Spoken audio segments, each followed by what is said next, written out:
Yeah, this is the Garretson stream, obviously. Welcome to the show. And yeah, it's going to be a summary of the other streams I've done about him, basically. So stuff like I did his court testimony and his polygraph test. So we're going to talk about all that, just generally who he was. And there's a new press conference footage that's emerged, and we're going to watch that towards the end. So yeah, that was why I wanted to summarise what he said in court. So yeah, that's fresh in your mind before we watch what he said at this press conference, which was on the 16th of August of '69. That he gave, and also I managed to find the documentary where he supposedly changed his story a lot, but he doesn't dramatically change his story that much. But we're going to watch what he said in that documentary towards the end as well. So stick around, obviously. Yes, and the cat's on my lap here, so you probably see him a bit. Oh, and I just wanted to take a minute to show you the Substack because they've given me the new layout. What's happened? There we go. Yeah, this is the Substack. Like I say, you can see the articles up the side here. These are the most popular ones. They've just given me the new layout. So you can see more of the posts laid out.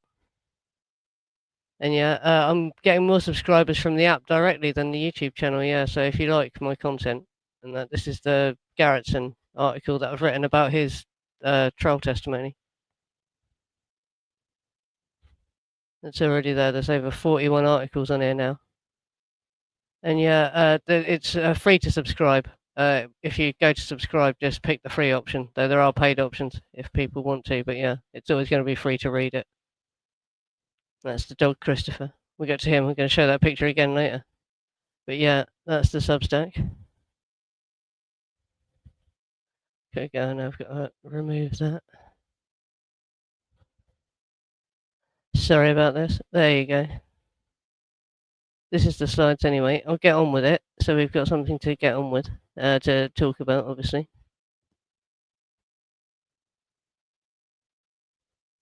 Right, William Garretson was born in Ohio in 1950. He drifted west as a teenager and ended up in Los Angeles doing odd jobs, until he crossed paths with Hollywood agent Rudy Alterbelly. Alterbelly hired him to live in the guest house at 10050 Cielo Drive, mainly to look after his 3 dogs and keep an eye on the place while he travelled. Garretson was chosen precisely because he was cheap, isolated, and compliant. Alterbelly travelled constantly, and he didn't want a tenant, he wanted a presence. Someone who could live on the property without belonging to it. His friend Darrell, recently back from Vietnam, stayed with him for a short time, but was kicked out after stealing champagne from a party at the main house. Garretson wasn't part of Hollywood, he was the help, and the help really gets a voice in its own story. He earned $35 a week, had no car, and was largely cut off from the Hollywood world happening just meters away from where he slept. He was 19 on the night of the murders, a kid from Ohio who suddenly found himself at the center of one of the most famous crime scenes in American history. This is crazy. He was just there to look after really out of Belly's dogs. And if you look at the stories from Terry Melcher and Candice Bergen, there was apparently a crazy woman living in the guest house before this, and that was part of the reason why Terry Melcher and Candice Bergen left. The housekeeper that previously lived there had wrecked the place, and he had to clean the place up, Garretson. And he had birds. He actually had birds in the guest house that died while this woman was there because she failed to look after them. And that's where all the cats came from, apparently. Yeah. Yeah, I'm going to talk about the sound test briefly, yeah, and who did them and how they're unreliable. Excellent. Yeah, sorry about the sound glitch at the beginning there. Yeah, that's just his bio. Only 19 years old when all this happened to him as well. Poor lad. This is Garrettson's sworn version of the night. He leaves the property early evening, comes back around 10, and keeps the back door open all night. Parent visits for half an hour, then leaves, according to him. Everything after that is silence, complete silence. He listened to records at the Doors in Mama Cass at volume 4 and wrote letters all night before falling asleep around 4 a.m., precisely when a woman screaming was reported to the police. His court testimony is almost too neat. Its silence wrapped in more silence. The prosecution needed a clean narrative. Killers come, killers go, and Garretson obligingly gives them one. So the most dubious claims. Right, under oath, he insists he heard nothing, no screaming, no shots, no running. He can't remember the heat even. The dog supposedly behaved normally. He doesn't check the phone line when it's dead. It's vague, evasive, and frankly unbelievable. It's not just he says he heard nothing, it's that he never wavers, not once, not even when asked about screams, other witnesses reported. Yeah, and that is the dog, the Weimaraner, Christopher. This was from the Paris Match article, which came out in October of '69 in a French magazine. Yeah, but doesn't that dog look like it's seen some stuff? Poor thing, look at its face. But yeah, that must actually be the actual dog that Garretson was looking after, and that's in the doorway of Cielo Drive. If you look at the bigger version of the picture, he's in like the front door of the main house. But yeah, that is Christopher. Yeah, that's it. Other people heard screams, and like the woman screaming at 4 a.m. That people speculate that's Mama Cass finding the scene and screaming. Like, how did he not hear that as well? That's ironic as well. He said he was listening to Mama Cass records, and Mama Cass was just outside finding the bodies and screaming and running away. Crazy.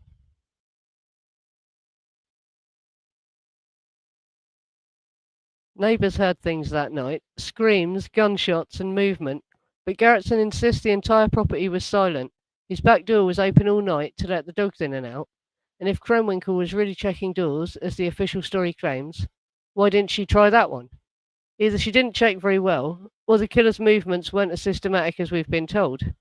When you're dealing with the violent crime scenes, open doors matter, movement patterns matter, but somehow the killers avoid the one open door closest to the pool, the same door Garretson leaves open all night. It's details like this that make his story feel rehearsed, safe, provocative, like someone sticking to the safest script possible out of fear. It is crazy, yes. There was so much noise apparently going on, gunshots. So apparently the gun was not very powerful, so the shots might have been very loud. He thought the shots were firecrackers or something, he said, didn't he? Was how he explained the shots. But then he doesn't mention it's a really, really strange, evasive testimony he gives. And this comes from his court testimony. I've done a stream where I read out everything he says. But you've probably seen that if you're here, yeah, because that's one of the most popular videos on my channel.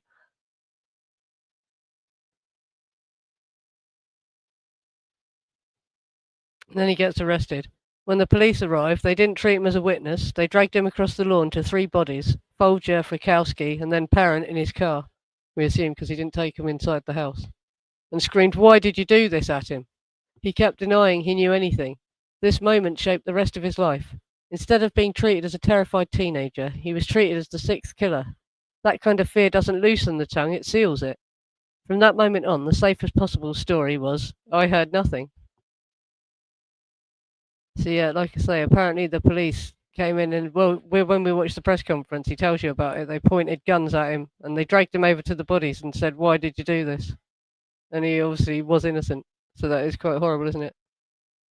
And he says he thought Folger was the maid initially when he saw Folger, but her face had been cut, wouldn't it? So she must have been covered in blood. Must have been unrecognisable, like. Poor lad, yeah, but they obviously thought he was the killer at first, didn't they? They treated him as a suspect initially. I don't know if they did. They asked him in his polygraph if he'd ever done drugs, but I don't think they asked him if he was on drugs at the time. Yeah, yeah.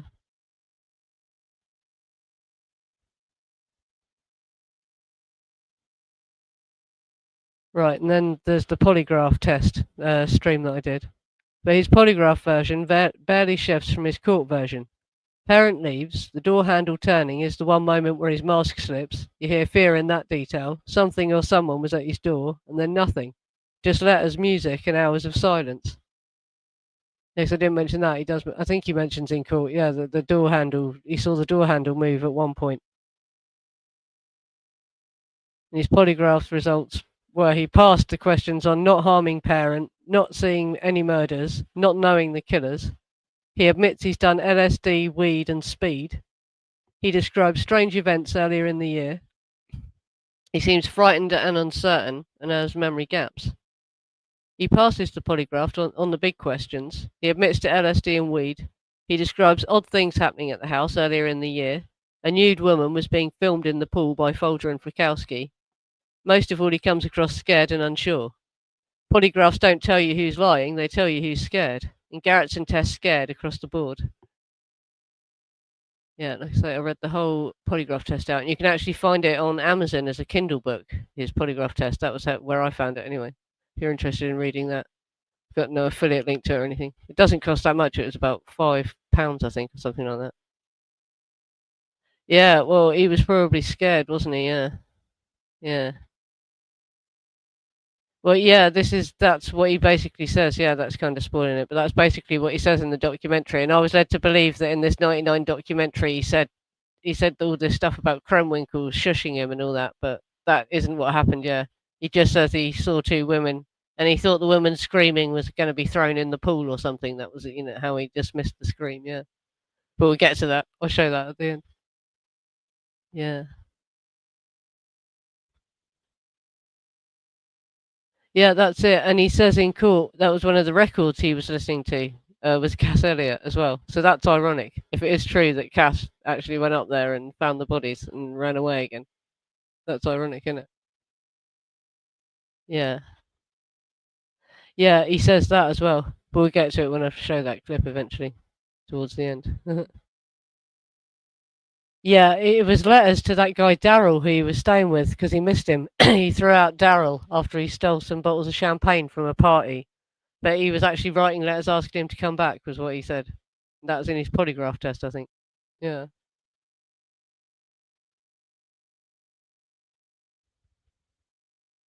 Yeah. I don't see how he could have shared an apartment with her because she's from like Alabama or somewhere, isn't she? Or I don't know where she was when she met Manson. Must have been at university, probably, wasn't she? Yeah. But I don't think they would have, yeah, crossed paths that much before the murders. But there's a lot of stuff about, I get to that on the next couple of slides. Stuff about people, the Manson girls going up to Cielo Drive to use the pool. I think that's the next slide, almost. Oh, yes, the swim meet thing. This is from Helter Skelter, Bugliosi. Right, he wrote, however, there was a second print found at the Tate residence, Patricia Krenwinkel's, located inside the door that led from Sharon Tate's bedroom to the pool. I asked Mrs. Chapman, did you ever wash that door? Yes. How often? A couple of times a week. She had to, she explained, because guests usually use that door to get out to the pool. The big question, did you wash it the week of the murders? And if so, when? Tuesday was the last time I washed it down inside and out with vinegar and water. Under discovery, I was only required to make a note of this conversation and put it in our tubs. However, in fairness to both Fitzgerald and his client, I called Paul and told him, if you're planning on having Krenwinkel testify that she went swimming at the Tate residence a couple of weeks before the murders and left her print at that time, better forget it. Mrs. Chapman is going to testify. She washed that door on Tuesday, August the 5th. Bugliosi himself accidentally opens a door here. This is pure Hollywood. A fingerprint on a freshly cleaned door, a prosecutor warning a defense lawyer not to mention a swim meet, and a caretaker who once saw a woman being filmed naked at the pool. He warns Krenwinkel's lawyer not to claim she was at a swim meet earlier that year, because the maid had washed that door, the same door where her fingerprint was found. Too many threads all running to the same door. This is where the long-running rumour comes from. Garretson saw a nude woman being filmed by Folger and Fikowski earlier that year. Krenwinkel's print is on a freshly cleaned door by the pool, and a rumour persists that she saw him when she got to the guest house and told him to stay quiet. It's speculative, but it's been part of the case for decades.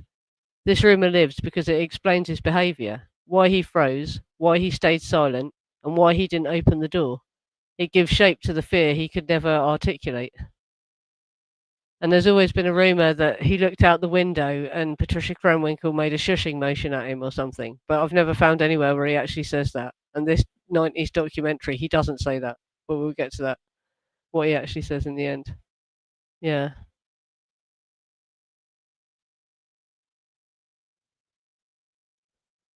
Just look at the chat for a sec. Yeah, she lived in an apartment with her sister, didn't she? And her sister later died of a heroin overdose. As well, yeah, was a druggie, as you say. So yeah, I can't see how they could have crossed paths other than just on the scene in California, maybe. And in that Warren Beatty biography, it says Catherine Sher, Gypsy, was up there, and other Manson girls were up there in the pool, using the pool, which sort of puts, brings into question the claim that they didn't know their victims, the people, though they had actually been to Cielo Drive to use the pool, the Manson girls.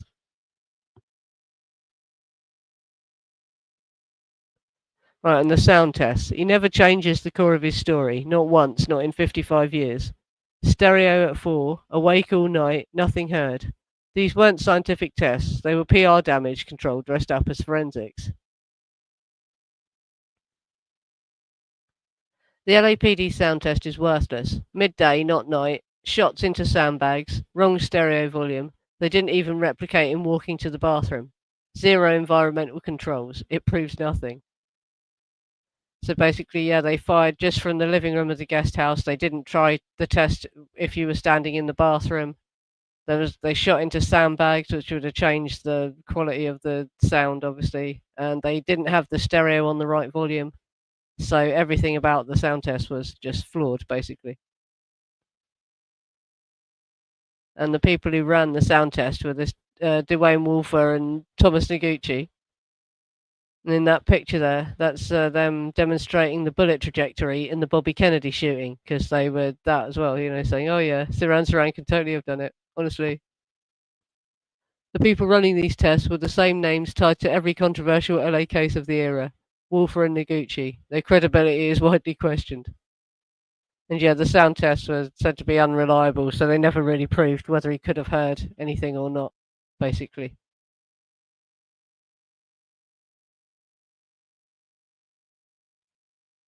So why it matters now. All three narratives, court, polygraph, and forensic, have holes. They raise more questions than answers, and that's why the newly surfaced press conference is so important. It's him before the lawyers shaped him. When you pull these three stories apart, court, polygraph, and sound tests, you start seeing the outline of a witness who never had room to tell the truth, even if he wanted to. Right, so just to summarise it again, so it's fresh in your mind when we watch the press conference. Right, he says parent leaves at 12:15. He sees the door handle turning at some point. Claims he doesn't hear anything. Finds the phone dead at dawn. Doesn't go to investigate why. He gets arrested at 10:30 a.m. Is dragged to the bodies, and the police scream, "Why did you do this?" Basically, this is the version that he clings to for 55 years. It's clean, it's simple, and it contains nothing the police can hold against him. And yeah, they scream, "Why did you do this?" at him when they dragged him to the bodies. Poor kid. Right, in the press conference we're about to watch. Want to get it lined up? This press conference was recorded on 16th of August 1969, exactly 1 week after the murder. Garretson had been released from custody, but the rumours around him hadn't faded. He was still seen as the mysterious boy in the guest house, the sixth figure at Cielo Drive. His lawyer is beside him, but you can tell he's almost no briefing. He looks worn down, frightened and completely overwhelmed by the cameras. This is his first time speaking publicly since police dragged him to three bodies and accused him of the murders. This isn't the Garretson we see in documentaries decades later. This is the 19-year-old version, confused, scared, and desperate not to say anything that might put him back in a cell.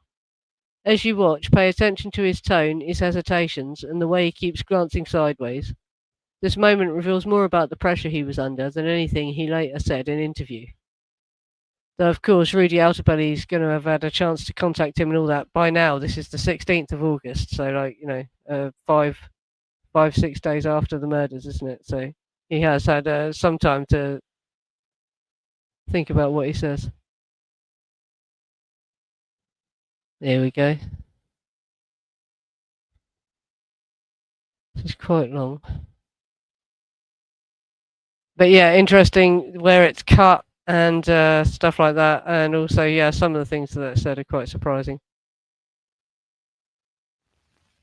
Well, see, I was sleeping and Christopher started barking. He woke me up. Who's Christopher? That's the Walmarine. The Walmarine? Yes. Go on, continue with your story, please. And so I got up, and there was a police officer pointing a pistol at me. And then another one came, and he pointed a rifle at me. And, I didn't know what to think then. And then Yeah, another one came and kicked down the door. And I go, "What's wrong? What's wrong?" And he grabbed me and he threw me on the porch, on the back, and on the back he threw me on the porch and he handcuffed me. And I kept saying, "What's wrong?" And he said, "Shut up." And he said, "We'll show you." Did he give reach to your constitutional rights at that time? No. And then did they Did show he you? say anything to you other than No. He just said, "Shut up, we'll show you." And then what happened with you? He took me across the front lawn. And then you saw the Yes. and It was horrible. What happened then, Bill? And then they took me down to the police station, and they took my picture and fingerprints and everything. They put me in the cell. why not? This is his lawyer. Not answering anything in those areas. You've been requested you now by the police department not to ask questions. I think it's possible that answers to those questions might. Yeah, I think interfere with the he police gets system. those two things confused, doesn't he? They must have kicked the door down first, yeah. I'm not holding a press conference. The boy wanted to explain his feelings about the whole thing. It's his. See some weird cut there. Well, again, I'm not holding a press conference. It's the boy's press conference. Where is it? Did they ask He'll be here in a second. What led you to believe that sex and dope were the two primary? Boy, yeah, I think these tapes have been edited Based together on out the of order as investigation well. We've completed, and our theory of the case, as we've arrived at it, those are the main ingredients of the crime. What is your theory? That would take about 10 minutes, and Barry, can you hold this? If he's coming, can you hold it up a little bit so we can get set up in here someplace? apparently there are certain standards or, I guess you would call characteristics of each occult. And in order for there to be ritualistic murders, to fit a particular known occult, This is interesting. They have to have talk about certain, the ritualistic indicia or characteristics. murders. And based on what we told him about the way the murders were set up and the hoods and the ropes, they don't fit any known occult. But they would use what, for example? Excuse me?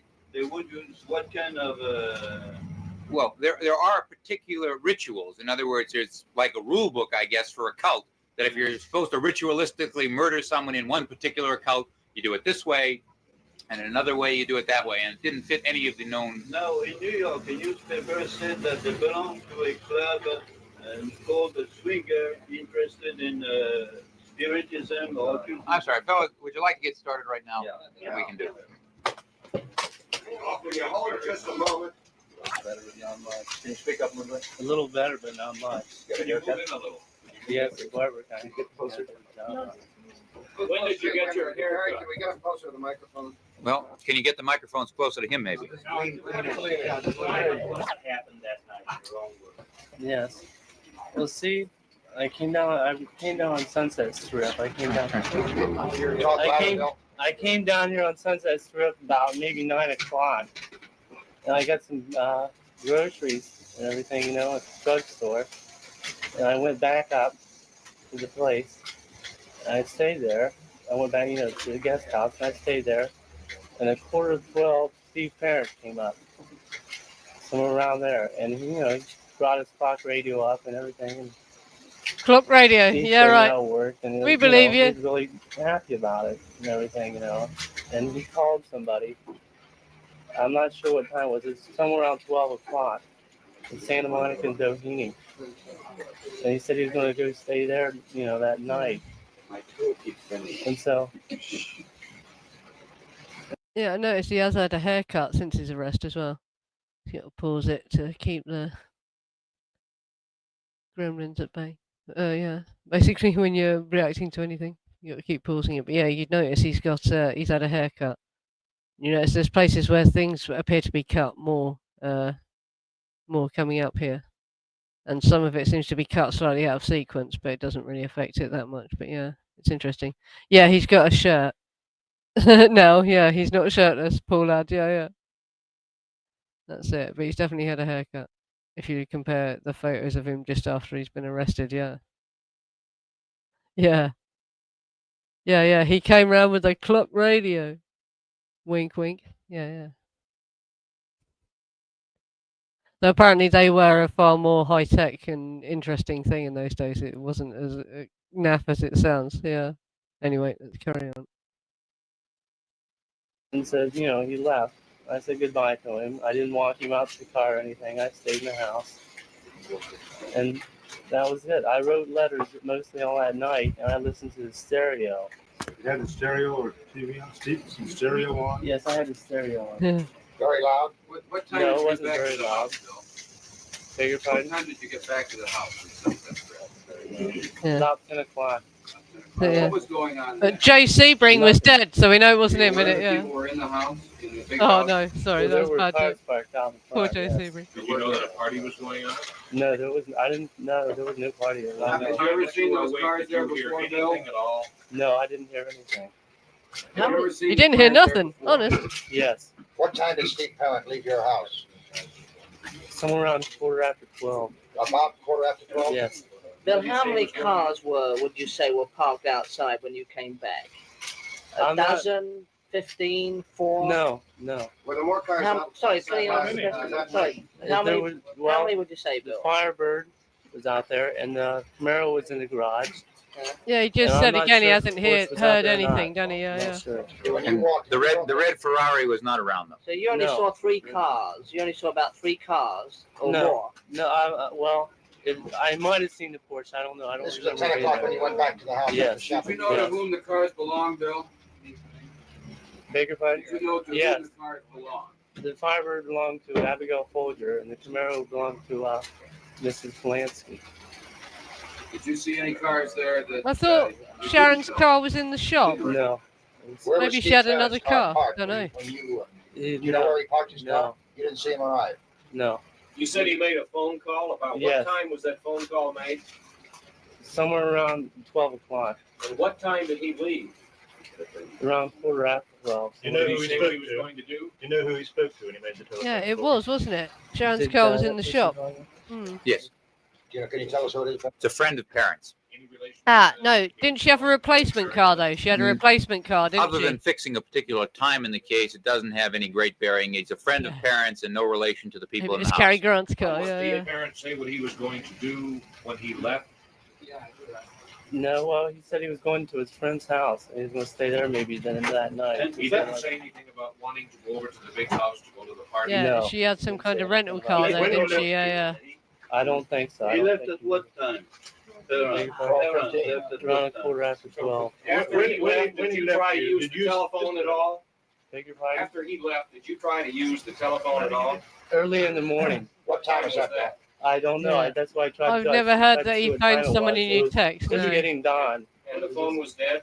Yes, and I went, and there's quite a few phones there in the guest house, and I went to plug in one, and it was dead too. Well, they What put is the first time that you knew that something was wrong at that house? Well, after the phones were dead, I didn't know what to He think. I was a little bit. He says there when he found the phone dead, he went and got another phone and plugged that in to check it wasn't just the actual telephone he was using. But that was all he did. He said he didn't go outside to check the phone lines or anything like that. Yeah, just thought that was interesting. Frightened. Why were you a But- little bit Well, frightened? when the police department Because- came in and into your room, is that the first time you knew that there Yes. had been murders on Yes. that You property? didn't go out and walk around and look and see if there was No. any trouble. You just No. stayed in your room. Yes. Why were you frightened? Must have been Yeah. before it was cut, mustn't What do it? you mean, when Yeah, the phones were dead. Yeah. Yeah. yeah, yeah. Well, I don't know. Had things occurred in that house before that? No. Well, no, Could you No. tell us if when Parent left, you saw him get as far as his car? Did you see No. his car No. from where you were? No. It wasn't in your line of vision. You No. came to the door with him? No. He just walked out of the door. Yes, he just walked Bill, out. did you hear any gunshots at all that night? No, I didn't hear anything. Didn't hear any. Were you So awake anything the at all? Yes. night? You Is never there went to bed? outdoor lighting between guest cottage and the main residence? Is there outdoor lighting?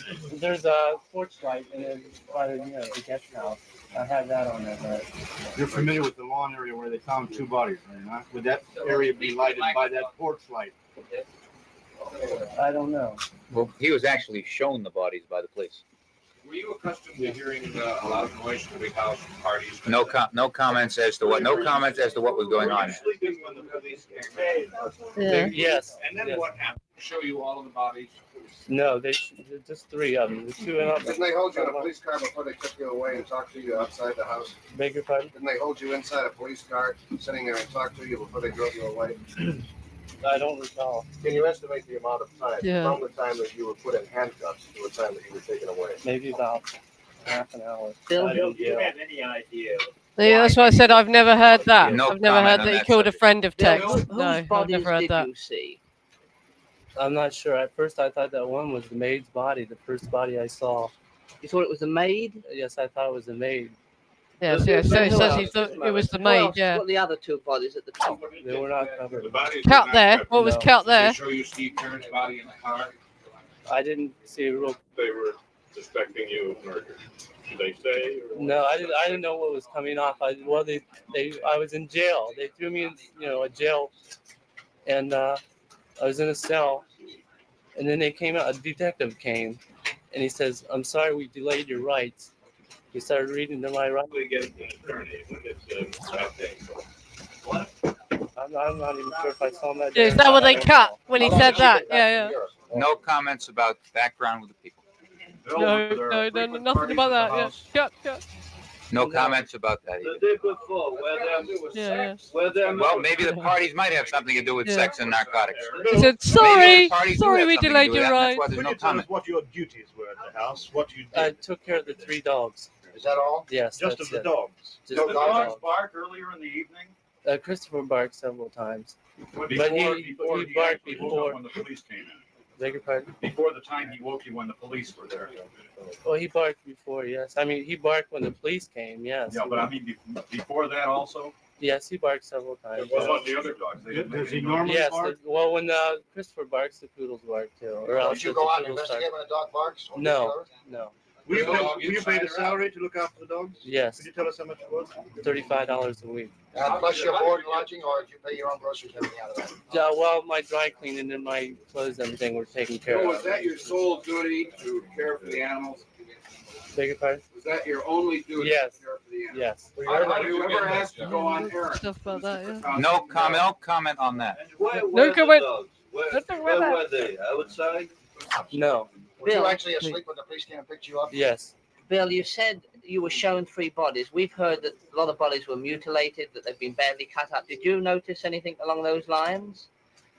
I'm not sure that it was just horrible. Well, how horrible was it, Bill? Why talk into the microphone? It's well, this is the first time I've ever seen a dead body like that. Was the blood all over the faces, or what? I mean, why was it horrible?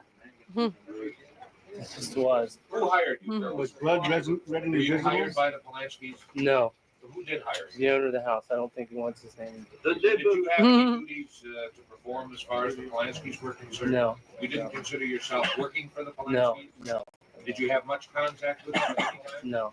Did they ever talk to you? Yes, What would they say? What was your relationship with the Polanskis?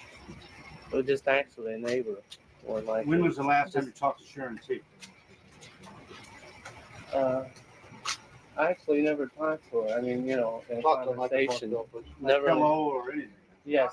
Well, When was that last time it been? in the pool. When I was swimming in the pool. You could How go long back, before the day?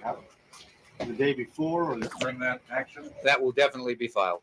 William, can you sum up? For sure, in her grand jury testimony, Susan does say something about she looked out the window and saw a dog.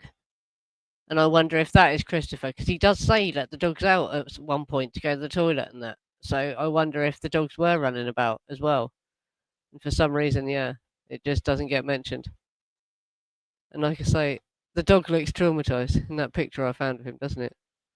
Oh yeah, I'll get on carrying on. But yeah, I'm sure in her grand jury testimony, Susan does say something about looking out the window as Abigail Folger's getting stabbed, because she says in her grand jury testimony it started inside and all that. Oh God. But anyway, yeah, we'll get back to this. It's going off on another tangent.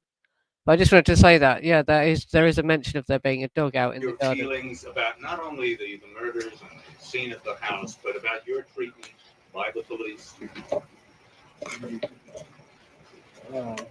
Taking advantage of him as they do of other suspects who find themselves. See, some in of us this kind cut of there as well, situation. wasn't it? What was that? Do you really Yeah, think he can consciously decide in this kind of at this time what's really best for him, whether he should talk to the police or not? Now, William, can you finish your answer to my question? How did you feel about your treatment at the hands of the police?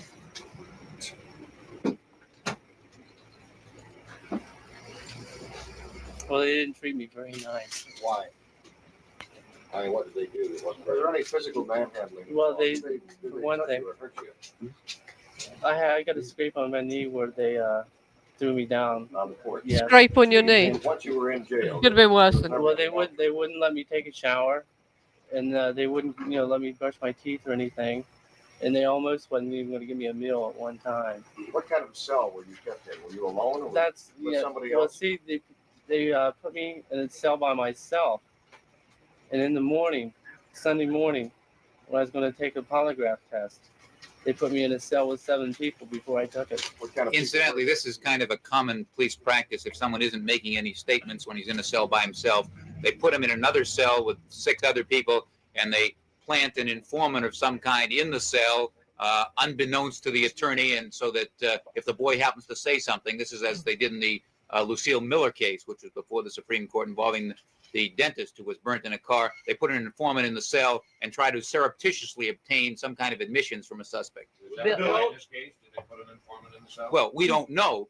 but I would say this, in the ordinary case, when you have a suspect in a major murder case, he's put in a cell by himself. He's not put in with 7 other people unless they're trying to get some kind of information out of him. Well, how long did your rights when the policeman finally gave you your constitutional rights? Yes. You did waive them? Yes. Did Bill. they question you Yes, I talked to the extensively? detective. I don't know how long it went. 1 or 2 or more at a time? Bill, excuse me, Bill, I've never seen Steve Perrin. Do you two look much alike? No. How did House feel to you at all before or during that time? No. Thing like a child out of place. Similar to it. I don't know. Bill, have you any idea how anybody could have cut the telephone lines? Was there anything that they could have cut them with or stood on to cut them there? They were very high. They were about 18 feet above the ground. They were about 18 feet above the ground, but they're not the telephone lines. Yes, they're high. You know where they ran? You know, they ran from where you were staying, didn't they? They ran from your section of the house. No, I believe the telephone wires were cut outside the gate. The same time as the guest, and whom did you see in the swimming pool? No comments about who was in the swimming pool or what went on in the swimming pool. It's not sex. Wow. That's a conclusion, isn't it?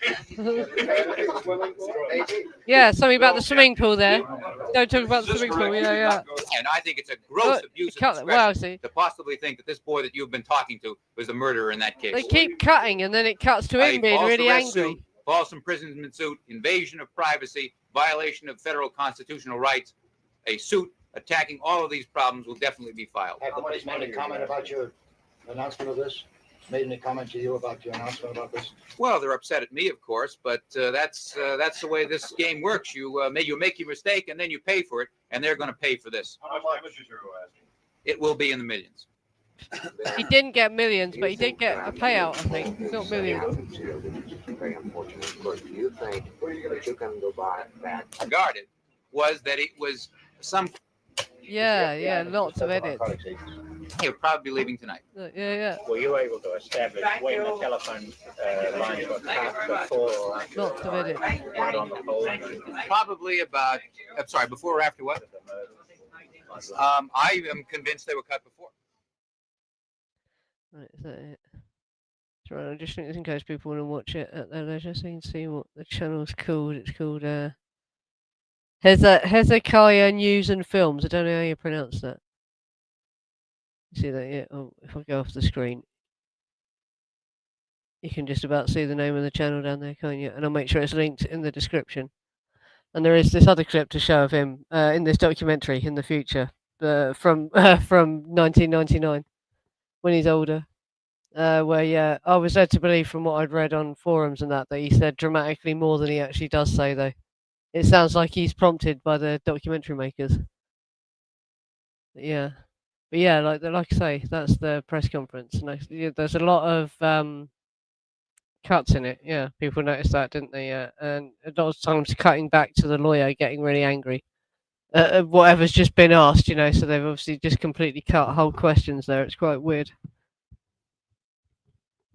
Sorry, just noticed my hair's messed up beyond. Look at that. That's crazy. It's terrible. There. Well, does that look much better? Probably not. Who cares at this point?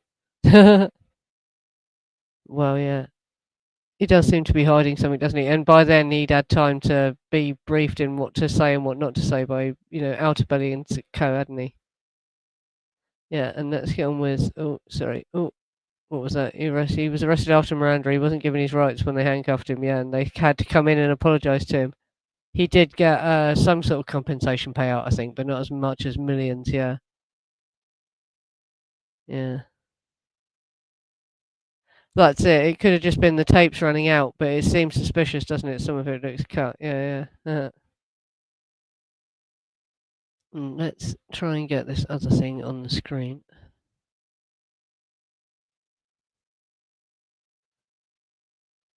This is the clip from the. I'm going to review this whole documentary when I.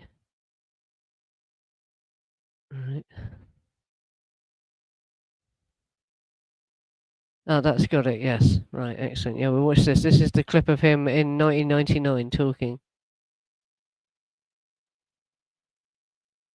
I'll review this whole documentary when I do the special stream about documentaries I'm going to do. And the scream sounded like, like somebody was getting ready to get thrown into the pool, or something. I looked through the window, and it seemed to me that there was a girl chasing the girl, and I was wondering what's going on. And I didn't look anymore, so I don't want to look like somebody looking at, looking out the window. Frykowski sees an opening and also makes a run for the front yard. When Frykowski tried to run out the front door, Susan Atkins stabbed him in the leg a number of times. Watson runs outside to stop Frykowski. Watson then jumped on Frykowski. He hit him like 13 times with this buntline revolver. He hit him so hard that this is Stephen Kay. Watson broke the grips the co-prosecutor for the main case. The revolver. Across the lawn, Patricia Krenwinkel is like a wild animal. She stabs Abigail Folger over and over again. I heard somebody saying, stop, I'm already dead. And it didn't make sense. I said, how can somebody be saying, stop, I'm already dead? How would they be talking if they were dead? I said, this doesn't make sense. What Garretson hears are Abigail Folger's final cries as she dies on the lawn. Watson tells Krenwinkel to check out the guest house. And that's as it. Krenwinkel That's reaches the basically, door, yeah, that's the big thing that he says, yeah. But no, he doesn't say he saw Krenwinkel getting stabbing Folger, did he? He said he looked out the window and he saw two women out there, but he didn't see anyone getting stabbed. And yeah, like I say, we get to the. In the 1999 documentary, Garretson gives a very different version. He says he heard a scream like someone being thrown into the pool, then saw what looked like a girl chasing another girl. He claims he heard a voice saying, "Stop, I'm already dead," but even he admits it didn't make sense. It's vague, dreamlike, and completely at odds with the total silence he swore to in 1969. This is the version shaped by 30 years of rumour. It's surreal, almost dreamlike. The way memories become when they've been retold, doubted, and overwritten. And I think this might even be the first documentary where there is an interview with Patricia Krenwinkel when she says that for the first time, that Abigail Folger said, "Stop, I'm already dead."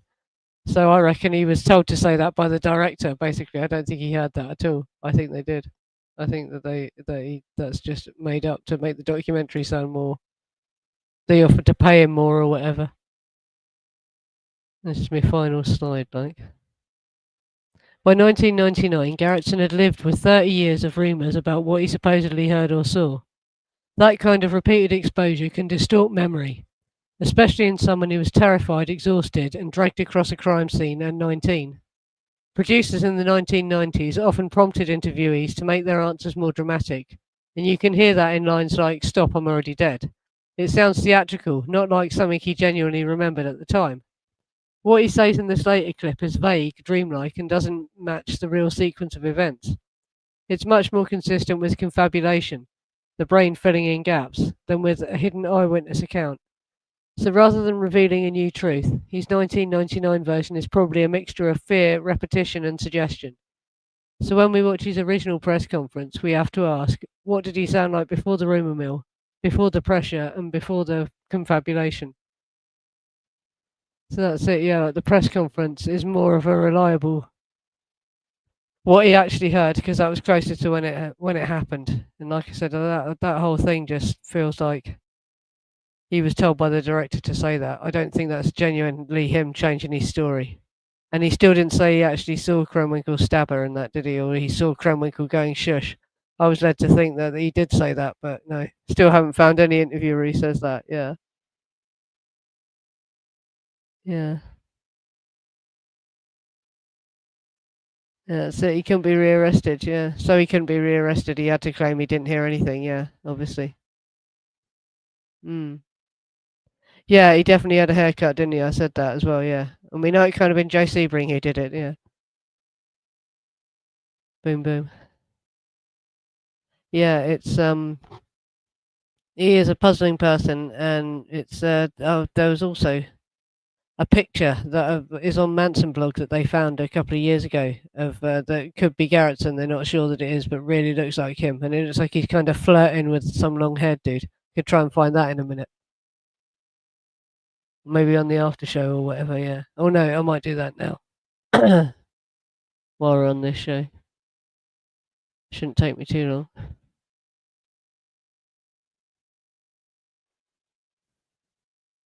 Right. Sorry for the pause.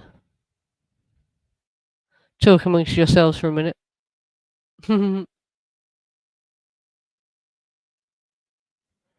Yes, like I say, it's a strange picture. And they didn't know for sure if it was Garretson or not, sort of thing. Just gotta find it.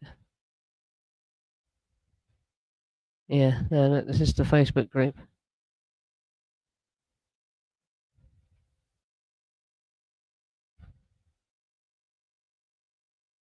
Where is it?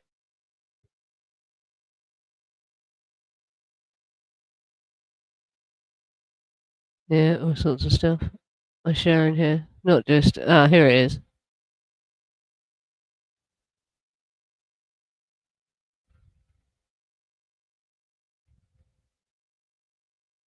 Now look at that. Does that look like Garretson to you? I think that's Garretson. So on the screen, yes. Is that like Garretson? And I'll scroll it down so you can compare the picture. And I'll link this in the description, so if anyone is watching this on playback, you can actually look at the picture yourself closer. Yeah, I'd like to know who the guy he's with is as well, and where that was taken, even. But yeah, they weren't sure if that's him or not. But it definitely looks like him. And someone says in the comments, if you look at like the nipple placement and stuff like that on him, it does look like him. It just looks like he's in a different position. You know, his body looks different when he's stood up straight, sort of thing. Yeah. Scrawny body, yeah. A lot of people think it looks like him, yeah. Yeah, seems to have the same pants, doesn't he? It definitely looks like him, doesn't it? I think it does, yeah.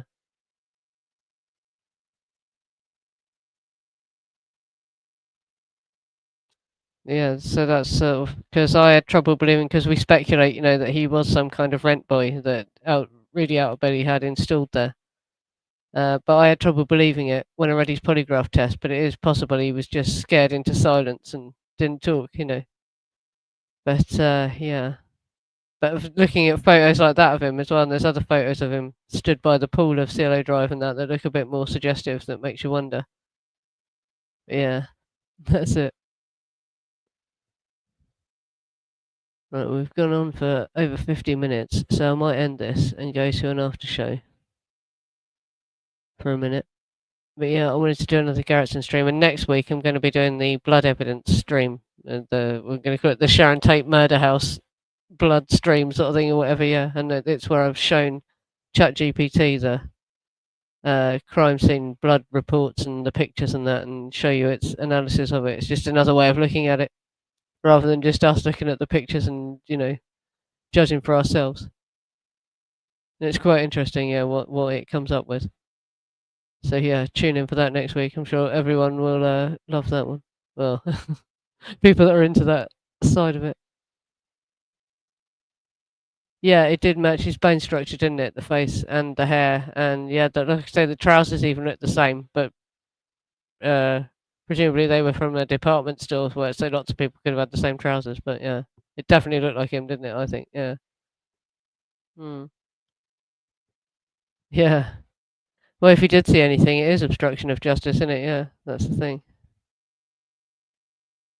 But yeah, I know there's always been a rumor that Krenwinkel did see him, and she just told him to keep quiet, and she let him live because she didn't want to kill anyone else, sort of thing. But I've never seen anywhere confirming that positively. No. Yeah, I don't know if he. I can remember. I think Garretson already had a beer, but he said he went out and bought Pepsi, didn't he? I'm sure he didn't buy beer. I don't know if he already had the beer there from the gardeners coming around and bringing in beer. Yeah, yeah, that's basically all he said. I don't know nothing, didn't hear anything. Yeah, just sat there writing letters and listening to music. I wonder if that's why he said he was listening to Mama Cass. He was being sarcastic, saying, "Yeah, I was listening to Mama Cass screaming when she found Abigail Folger's body on the lawn." Like, oh my god, yeah, was what he meant. The gardeners left the beer, maybe. Yeah, who knows? Yeah, the polygraph test is worth listening to that stream if you haven't seen that yet, because there's a point when they ask him, "When was the last time you had sex with a man?" And he says Thursday, which was the night that he said the gardeners came round the guest house and they brought girls who they were having affairs with. But then when he's asked when did you last have sex with a man, he says Thursday. So it suggests that actually he was lying when he said that they brought girls. Actually, it was for man on man action that the gardeners came round. Hmm. Yeah, that's it. Did they bring? Yeah, did the Manson girls bring the bloody belladonna? Or well, it was Datura. It turns out as well, doesn't it? Yeah. Did they bring the Datura around when they came swimming at the pool and give Garretson some of that? Is that what's wrong with him? Yeah, I think the beer must have already been there. I don't know. Yeah, I can't remember offhand where he said the source of the beer was, but yeah, I think it is talked about in the polygraph test or his court testimony, one of them. Yeah, and there will be a Substack article, pretty soon as well, probably tomorrow, summarising all this stuff that I've done today. Yeah, so be sure to look at that. 'Cause it's easier to absorb these things written down in an article than to take it all in a live stream. I think. Yeah, well, that's it. Everyone finds it difficult to believe he didn't hear anything because he says he was awake as well. He doesn't even say he was asleep because he could be a heavy sleeper maybe or something, but he doesn't even say he was asleep. He says he was awake. How could he not hear anything? It's weird, isn't it? But he got away with saying that. No one could prove otherwise at the time. The sound tests were fucking should have been inconclusive, really, because they did it so badly. So, yeah. What could they do? Oh, bloody hell. Sorry, the cat just headbutted the desk and made it move. It's not a desk, it's just one of these like TV dinner table things, yeah, that the laptop sits on. Yeah, I think I'll end this because my cat's getting fidgety. And yeah, so it's nearly been going for an hour. And I'll do an after show. Just give me a couple of minutes to make another cup of tea and stretch my legs. Hmm. Yeah, that's it. I'm sure he does talk about the dogs barking at certain points and stuff like that. That's it. I can't believe that the dogs, didn't react to all this going on outside and all that. Yeah, the whole thing just sounds so crazy, doesn't it? So much you could speculate. Yeah. Yeah, that's it. It helped him, yeah. Sell Helter Skelter as a motive if there was no actual eyewitness. Or did Garretson witness them outside screaming about drugs and fighting on the lawns and that, did he know the truth? And that's why, he was told to just say, no, I didn't hear anything, didn't see anything. Hmm. Thinking, but this is the thing, you see, he doesn't say that. He doesn't say he felt scared. He says he wrote off all the noises as just firecrackers or the woman was screaming because he thought she was going to get thrown in the pool or something. It's really weird. It just is strange, isn't it? He doesn't talk about being scared. He says he got a bang. Yeah, even when he saw the door handle move, he saw the door handle moving, and so he thought someone was trying to get in, but even that didn't freak him out that badly. Yeah. And at dawn, he found the phone lines were cut, but wasn't that concerned. It's like, it's just so weird. Anyway, yeah, we're on exactly an hour now. So I'll end this and I'll do an after show. Like I say, next week, the blood evidence stream. So yeah, tune in for that. And I'll see you next week. Thank you for coming.